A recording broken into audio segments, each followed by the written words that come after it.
The uncertainty over the fate of 2 seats in the Senate seems to be stalling the government's legislative program. Asked repeatedly today, Malcolm Turnbull and his ministers couldn't clarify whether the Senate will vote this year on some of their key bills. From Canberra, Greg Jennett reports. When your agenda's stuck in a jam, kids sick with cancer put a lot in perspective. We were touching between the glass. I think even at that young age, he knew, as all these kids do, they couldn't be in better hands.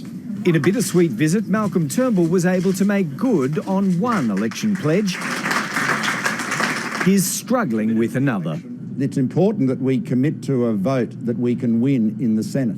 I'm committed to the passage of the ABCC bill and the Registered Organisations bill. The prickly Senate's messing with what was meant to be the one certainty of the coalition's second-term agenda. If returned at this election, we will convene a joint sitting and reinstate the Australian Building and Construction Commission. And the reintroduction of the Australian Building and Construction Commission will be made law. But now the government can't commit to the date or the year when the Senate will vote on the industrial bills. We will continue talking to the crossbench towards that end, and that has been ever thus. What's never been thus are the crossbenchers caught in constitutional limbo.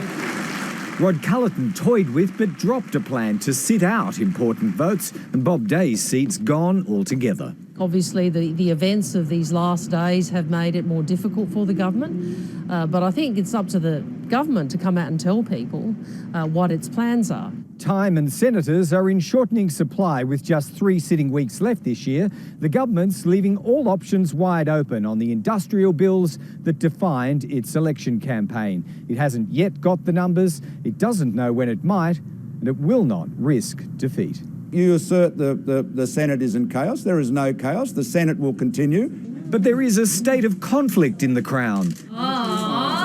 And it's headed to the court. Greg Jennett, ABC News, Canberra.